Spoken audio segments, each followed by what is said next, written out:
Hello everyone, मेरा नाम है सचिन राठौड़ और आज का जो वीडियो है ये है टेंस वीडियो लेक्चर 2। इससे पहले मैंने एक वीडियो लेक्चर डेवलप किया है जिसमें मैंने टेंस के बारे में बेसिक चीज़ों के बारे में बात किया था कि टेंस क्या होता है, हमको टेंस की ज़रूरत क्यों होती है। ओके, यदि हमको टेंस पढ़ना है तो हमको क्यों पढ़ना है, टेंस कितने प्रकार का होता है, हमने ये सारी चीज़ों के बारे में डिस्कस किया था। यदि आप लोगों ने वो वीडियो नहीं देखा है तो पहले उस वीडियो को जाकर देखें, मैं लिंक डिस्क्रिप्शन में डाल दूंगा और आई बटन में भी आपको वीडियो मिल जाएगा।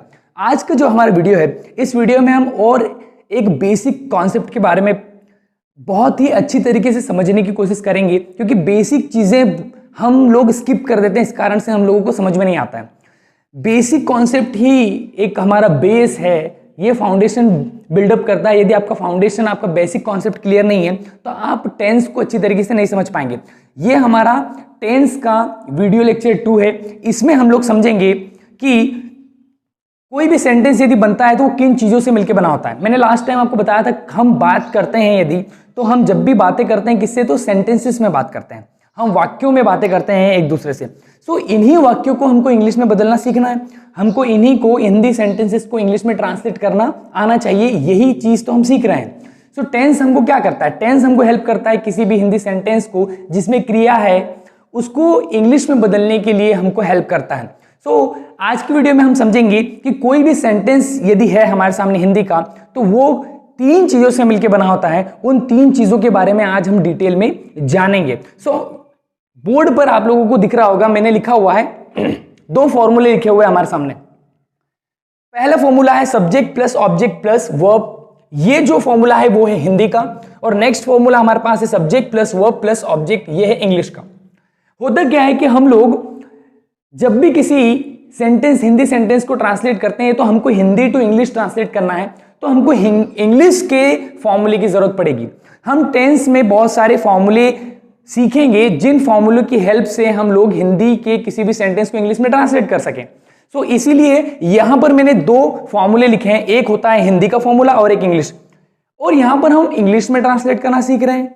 सो हमको इंग्लिश के फॉर्मूले की जरूरत है, ना कि हिंदी के। बहुत बार क्या होता है, स्टूडेंट्स इसी चीज में कंफ्यूज हो जाते हैं, इसीलिए मैंने यहां पर बोर्ड पे ये चीजें लिखी हुई है कि हम समझ पाएं कि हिंदी के फॉर्मूले का यूज करके हम इंग्लिश के सेंटेंस को नहीं बना सकते हैं। उससे पहले हम लोग समझते हैं ये तीनों चीजें क्या है, सब्जेक्ट, ऑब्जेक्ट एंड वर्ब। ये 3 चीजों के बारे में हमको डिटेल में पता होना चाहिए। पहले हम समझते हैं सब्जेक्ट। आपके सामने कुछ सेंटेंसेस लिखे हुए हैं। पहला सेंटेंस हमारे पास है, हम यहां पर आइडेंटिफाई कर रहे हैं कि किसी भी सेंटेंस में 3 चीजें क्या हैं, क्योंकि मैंने पहले कहा कि कोई भी सेंटेंस 3 चीजों से मिलकर बना होता है, सब्जेक्ट, वर्ब एंड ऑब्जेक्ट। तो इन 3 चीजों को आपको सेंटेंस में आइडेंटिफाई करते आना चाहिए। यदि आप उनको आइडेंटिफाई नहीं कर पा रहे हैं तो आप उसको ट्रांसलेट नहीं कर सकते इंग्लिश में। सो यहां पर आपके सामने सेंटेंस लिखा हुआ है, राम कार चलाता है। ओके, सो राम कार चलाता है, यहां पर हमको पता करना है कि सब्जेक्ट कौन सा है, वर्ब कौन सी है एंड ऑब्जेक्ट कौन सा है। सो सबसे पहले हम समझते हैं कि सब्जेक्ट। किसी भी सेंटेंस में सब्जेक्ट का पता कैसे लगाए, कैसे आइडेंटिफाई करें कि इस सेंटेंस में सब्जेक्ट कौन है। मैं हमेशा मेरे स्टूडेंट्स को कहता हूं कि सब्जेक्ट मींस क्या, सब्जेक्ट को हिंदी में हम कह रहे हैं कर्ता। ओके, सब्जेक्ट को हिंदी में कहा जाता है कर्ता, ऑब्जेक्ट मींस कर्म या कारक, एंड वर्ब मींस क्रिया। हिंदी में इसे कहते हैं कर्ता, कर्म एंड क्रिया। मैं हमेशा मेरे स्टूडेंट्स को कहता हूं कि कर्ता मींस क्या होता है, कर्ता मतलब करने वाला, कर्ता मतलब करने वाला, और क्रिया जो होती है। ओके, कर्ता मतलब करने वाला मींस, सेंटेंस में समझते हैं हम, कर्ता मतलब जो वाक्य में काम को कर रहा है।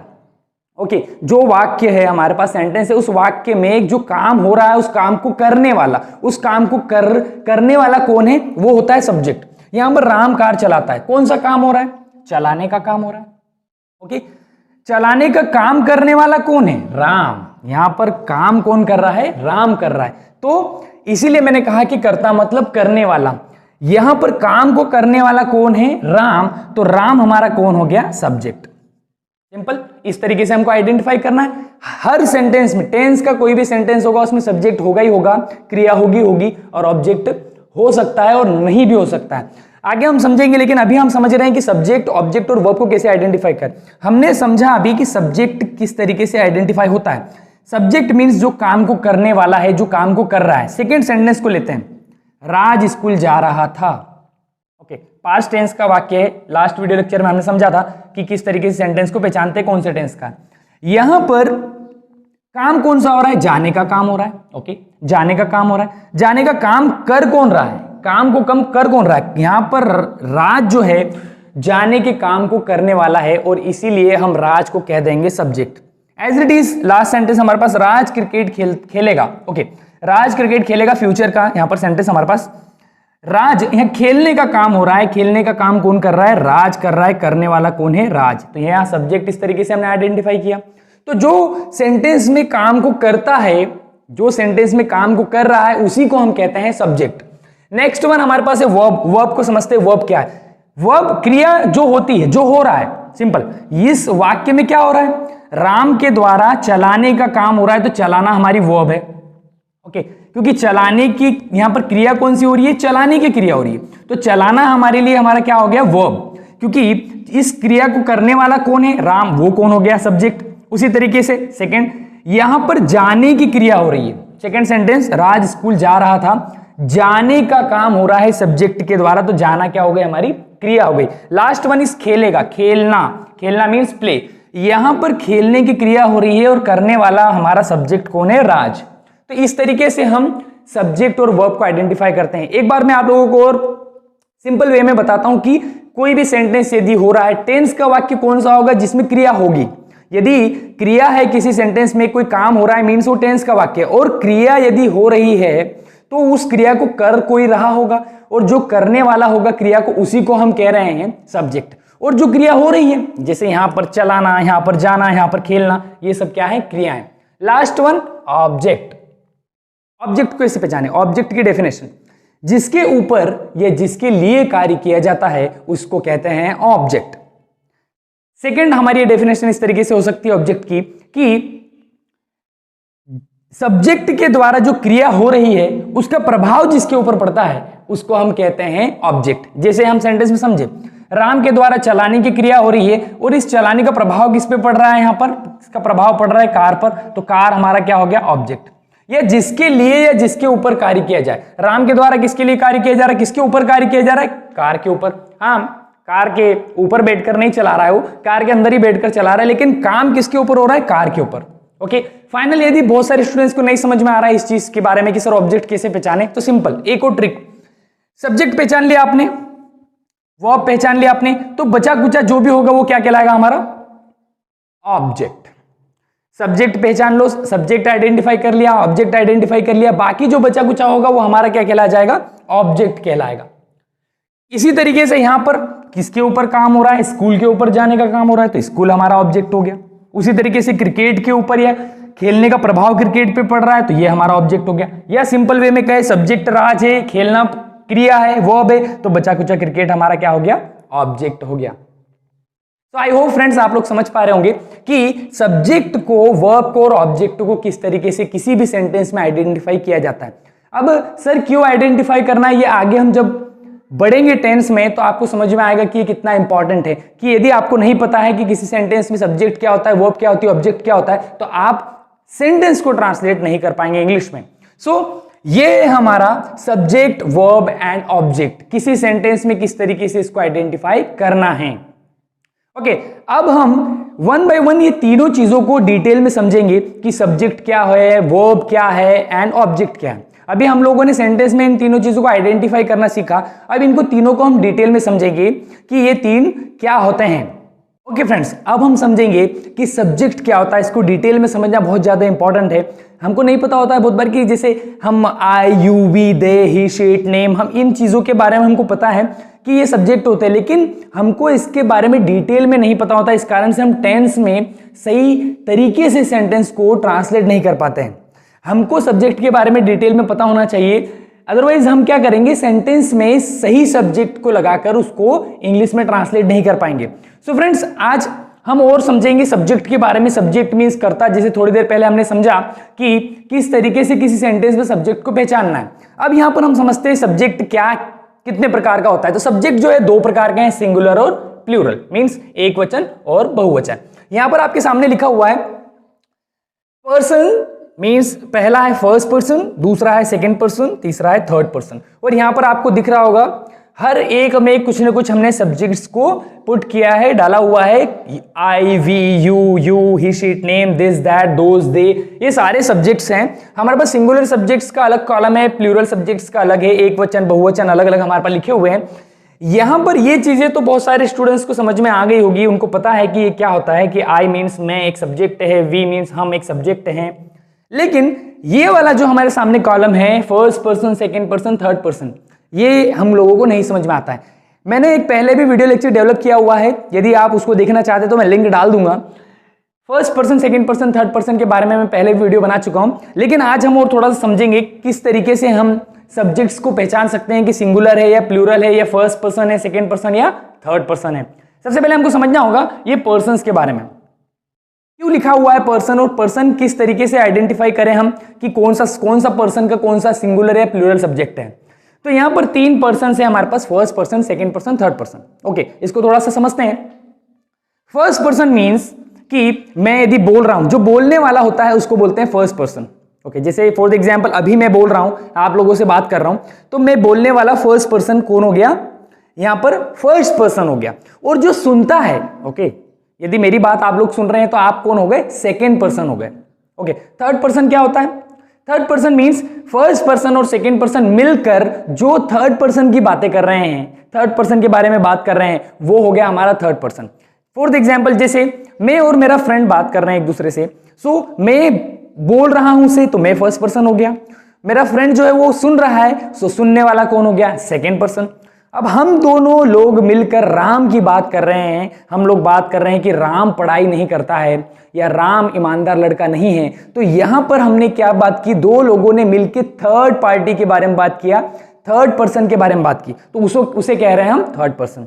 आई होप आप लोग समझ पा रहे होंगे कि फर्स्ट पर्सन मतलब बोलने वाला, सेकंड पर्सन मतलब सुनने वाला, और फर्स्ट पर्सन और सेकंड पर्सन मिलकर जिसकी बात करते हैं वो होगा हमारा थर्ड पर्सन। अब यहां पर मैं आप लोगों को समझाता हूं सिंगुलर और प्लूरल कैसे होता है। यहां पर लिखा है फर्स्ट पर्सन। ओके, तो यहां पर देखिए आप, फर्स्ट पर्सन सिंगुलर कौन होता है, आई। फर्स्ट पर्सन प्लूरल कौन होता है, वी। अब सर कैसे हो रहा है, फर्स्ट पर्सन आई और प्लूरल में वी कैसे हुआ। फॉर एग्जाम्पल अभी मैंने कहा आपको कि जो बोलता है वो फर्स्ट पर्सन है, तो फर्स्ट पर्सन सिंगुलर मीन्स मैं अभी बोल रहा हूं तो आई मतलब मैं, तो मैं अभी एक व्यक्ति है, इसीलिए इसको कह रहे हैं सिंगुलर मतलब एक वचन, और वो कौन है, फर्स्ट पर्सन है। अब थोड़ी चेंज करते हैं सिचुएशन को, मान लो यहां पर 3-4 टीचर आ जाएं और हम लोग आपको पढ़ाएं, तो अब बोलने वाले कितने हैं, एक से ज्यादा है, मतलब हम लोग हैं, हम मीन्स वी। ओके, तो अब यहां पर पर्सन तो फर्स्ट ही है, लेकिन उसकी जो है यहां पर क्या चेंज हो गया, वो प्लूरल हो गया, सिंगुलर की जगह वो क्या हो गया, प्लूरल हो गया। तो प्लूरल में कौन आ गया, वी मीन्स हम। अब एक से ज्यादा लोग बोल रहे हैं, तो यहां पर ये हो गया प्लूरल फर्स्ट पर्सन। तो फर्स्ट पर्सन सिंगुलर कौन होता है, आई, और फर्स्ट पर्सन प्लूरल कौन होता है, we. As it is second person पे आते हैं, सेकेंड पर्सन मतलब सुनने वाला। ओके, तो यहां पर सेकेंड पर्सन में आप देखिए, सिंगुलर में भी यू लिखा हुआ है, प्लूरल में भी यू लिखा हुआ है। यू मीन्स तुम या आप, यहां पर प्लूरल में भी यू तुम मीन्स, या फिर उसका मतलब आप भी बोलते हैं हम कभी कभी यू को। तो सेकेंड पर्सन मीन्स जो सुन रहा है, सुनने वाला। ओके, तो जैसे कोई सुन रहा है, मैं मान लो मेरे एक फ्रेंड से बात कर रहा हूं, तो मैं उसे क्या कहूंगा कि आप या तुम। ओके, तो तुम, अब मुझे पता है कि वो एक व्यक्ति है, तो वो क्या हो गया, सिंगुलर हो गया। मैं एक से बात कर रहा हूं तो वो सिंगुलर हो गया। अब मैं जिससे बात कर रहा हूं, जो सुन रहा है, वो मेरा सेकंड पर्सन हो गया। तो अभी मैं मेरे एक दोस्त से बात कर रहा हूं, ओके, तो वो मेरे लिए क्या हो गया, सेकंड पर्सन सिंगुलर। ओके, उसी तरीके से मान लीजिए मैं अभी आप लोगों से बात कर रहा हूं, आप बहुत सारे लोग हैं, तो मैं आपको भी क्या कहूंगा, यू, तुम या आप। तो आप भी यहां पर कौन सा हो गया है सेकंड पर्सन, लेकिन अब वो क्या कहलाएगा, plural second person. Second person plural कौन हो जाएगा, you.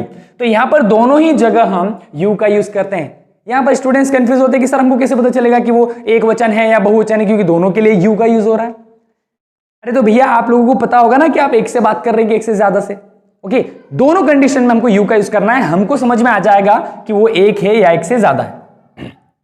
Okay, last one is third person. Third person singular में आते हैं he, she, it, name, this, that. Okay, third person plural में आते हैं दे मीन्स वे, और these and those. Okay, so यहां पर थर्ड पर्सन सिंगुलर में है he, she, it, name, this, that. He, she, it, name, this, that. Third person मैंने भी बताया आपको कि फर्स्ट और सेकंड पर्सन जिसकी बात कर रहे हैं, मान लो मैं और मेरा दोस्त राम की बात कर रहे हैं, तो राम मतलब किसी का नाम है, तो नेम भी किसके अंदर आ जाएगा, थर्ड पर्सन सिंगुलर। मैं यदि कहूं कि दो लोग मिलकर बात कर रहे हैं कि वह बहुत ही सुंदर लड़की है।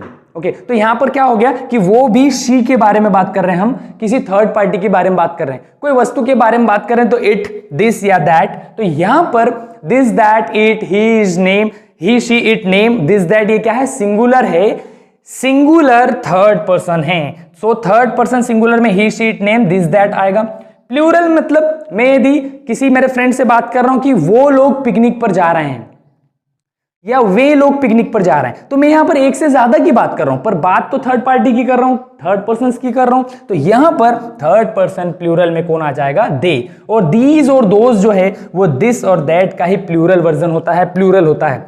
दिस का प्लूरल होता है दीज और दैट का प्लूरल होता है दोज।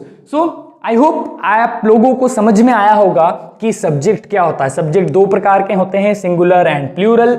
और यहां पर हमारे पास तीन पर्सन्स है, first person, second person and third person. So आप लोगों को समझ में आया होगा कि थर्ड पर्सन किसे कह रहे हैं, सेकेंड और फर्स्ट पर्सन किसे कह रहे हैं।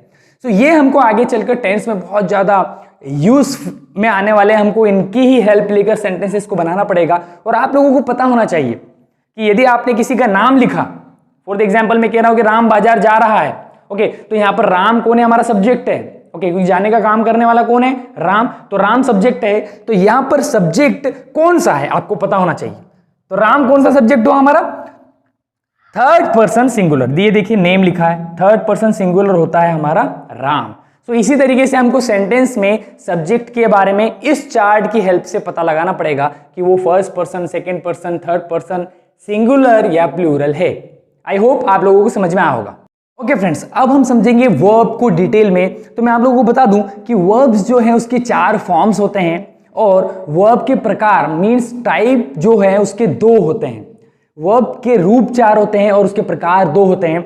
जैसे आप देख पा रहे होंगे कि वर्ब के मैंने यहां पर लिखे हैं 4 टाइप्स, जिसको कहते हैं वर्ब की फर्स्ट फॉर्म, वर्ब की सेकंड फॉर्म, वर्ब की third form and fourth form को कहते हैं आईएनजी फॉर्म, जिसको बनाना बड़ा आसान है। फर्स्ट फॉर्म के साथ ही हमको आईएनजी जोड़ देना है, तो वो क्या बन जाती है? Fourth form. तो आप देखें 4 फॉर्म्स हमारे सामने लिखी है और मैंने पहले ही बताया कि क्रिया मीन्स जो हम सब्जेक्ट के द्वारा कर रहा है, जो सब्जेक्ट कर रहा है जिसको, उसी को हम कहते हैं क्रिया।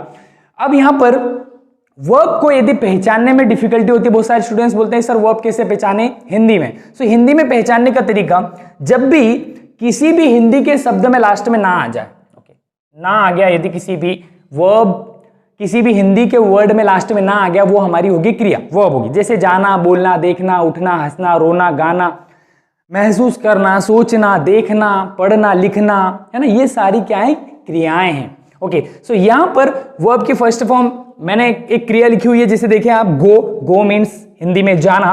इसकी सेकेंड फॉर्म होती है वेंट, थर्ड फॉर्म होती है gone and last one is कि गो में ही हमने लगा दिया आईएनजी, तो वो क्या बन गया? गोइंग। वैसे ही यहां पर लिखा है प्ले मीन्स खेलना, सेकेंड फॉर्म में ईडी लगाकर हमने सेकेंड फॉर्म बनाई है, तो प्लेड, थर्ड फॉर्म भी played and last one ING लगाया है फर्स्ट फॉर्म में, तो हम फर्स्ट फॉर्म में आईएनजी लगाकर फोर्थ फॉर्म बना लेते हैं, इसको आईएनजी फॉर्म कहा जाता है। ओके, वैसे ही क्रिया के जो प्रकार हैं वो अलग होते हैं। यहां पर कंफ्यूज होते हैं स्टूडेंट्स कि रूप और प्रकार में। ओके, यहां पर फॉर्म्स और टाइप्स दोनों अलग अलग हैं। फॉर्म्स 4 होती है और टाइप 2 होते हैं। क्रिया के 2 प्रकार हैं हमारे पास, टाइप्स हैं, एक होता है helping verb and second is main verb. तो सेंटेंस में हेल्पिंग वर्ब्स भी आएगी। 12 टेंस है हमारे पास, तो अलग अलग टेंसेस में हम अलग अलग प्रकार की हेल्पिंग वर्ब्स की मदद लेते हैं, हेल्प लेते हैं सेंटेंस को बनाने के लिए। और मेन वर्ब तो आती है, उसमें हमने जैसे अभी समझा कि मेन वर्ब क्या है। यहां पर हेल्पिंग वर्ब्स बहुत सारी, जैसे do, does, did, will, has, have, had, is, am, are, okay, will be, will have.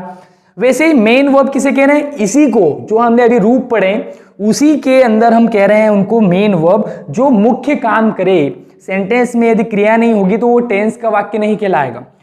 Tense के सेंटेंसेस में क्रिया होती ही होती है और हर टेंस में अलग अलग फॉर्म्स का यूज करते हैं हम। जैसे यहां पर बहुत सारी क्रियाएं मैंने लिखी है, जैसे अभी मैंने थोड़ी देर पहले बताया, go, run, play, cut, walk, feel, think, pluck, ऐसी बहुत सारी क्रियाएं होती है। ओके, मैं सारी तो नहीं यहां पर लिख सकता मैंने, लेकिन एग्जाम्पल के तौर पर, है ना, मैंने आप लोगों को समझाने के लिए यहां पर कुछ एग्जाम्पल्स लिख दिए हैं कि इन्हें हम क्रियाएं कहते हैं। ओके, एंड लास्ट वन हमारा बच्चा है ऑब्जेक्ट। तो ऑब्जेक्ट 2 प्रकार के होते हैं, direct object and indirect object. तो वो कॉन्सेप्ट थोड़ा सा अलग है, हम उसको किसी और वीडियो लेक्चर में कवर करेंगे। लेकिन ऑब्जेक्ट को पहचानना हमने सीख लिया है, बड़ा आसानी से हम पहचान सकते हैं। सब्जेक्ट एंड वर्ब को पहचानने के बाद बच्चा कुछ सारा ऑब्जेक्ट हो गया हमारा। लेकिन किसी भी सेंटेंस को बनाने के लिए ये दो चीजों के बारे में पता होना बहुत ज्यादा जरूरी है, बहुत ज्यादा इंपॉर्टेंट है। पहला subject and second is verb. So आज हम लोगों ने तीनों चीजों के बारे में यहां पर डिटेल में समझा कि सब्जेक्ट क्या है, वर्ब क्या है, ऑब्जेक्ट क्या है, सेंटेंस में कैसे पहचानते हैं। एंड यहां पर हमने समझा कि सब्जेक्ट जो है वो हमारे तीन पर्सन्स होते हैं, दो प्रकार के, singular and plural, first person, second person, third person, जैसे अभी हमने समझा थोड़ी देर पहले। वैसे यहां पर क्रियाओं के रूप चार होते हैं लेकिन उसके प्रकार दो होते हैं। रूप आप लोगों के सामने लिखे हुए हैं और प्रकार भी आप लोगों के सामने लिखे हुए हैं। आई होप आप लोगों को समझ में आया होगा। हम वन बाय वन आगे वाले वीडियोस में और डिटेल में इन चीजों को समझेंगे और टेंशन नहीं लेना है। बहुत सारे स्टूडेंट्स बोले अरे सर ये क्या है, समझ में नहीं आएगा, ओके बहुत ज्यादा लेंदी हो रहा है। जो भी चीज आप पहली बार सीखते हैं, ओके मेरा ये मानना है कि जो भी चीज आप पहली बार सीखेंगे, पहली बार किसी चीज को देखेंगे, समझने की कोशिश करेंगे, वो डिफिकल्ट ही लगेगा, वो मुश्किल लगता ही है। लेकिन जब उस चीज के साथ आप हैबिचुअल हो जाते हो, आदत हो जाती है आपको, हम धीरे धीरे वीडियोस में आगे बढ़ते चले जाएंगे, आपको सारी चीज आसान लगने लगेगी और आप आसानी से सब चीजें समझते चले जाएंगे कि क्रिया क्या है, सब्जेक्ट, ऑब्जेक्ट, वर्ब, सारी चीजें आपको ऑटोमेटिकली समझ में आने लगेगी। ओके स्टार्ट से ही आपको इतना टेंशन नहीं लेना है, ओके इतना लोड नहीं लेना है कि सर समझ में नहीं आ रहा है, स्लोली समझ में आएगा, है ना। एटलीस्ट थोड़ा सा तो समझ में आ गया है, 100 में से 20% समझ में आया, इट इज ओके। ओके कहा जाता है something is better than nothing. तो जो कुछ भी सीखा, कुछ ना सीखने से तो अच्छा है। Okay so final, I hope आप लोगों को ये वीडियो लेक्चर अच्छा लगा होगा, आपको पसंद आया। यदि तो लाइक करें, कमेंट करें एंड सब्सक्राइब करना ना भूले चैनल को। तब तक के लिए tata bye bye, keep growing, keep learning and we can do it. Bye bye.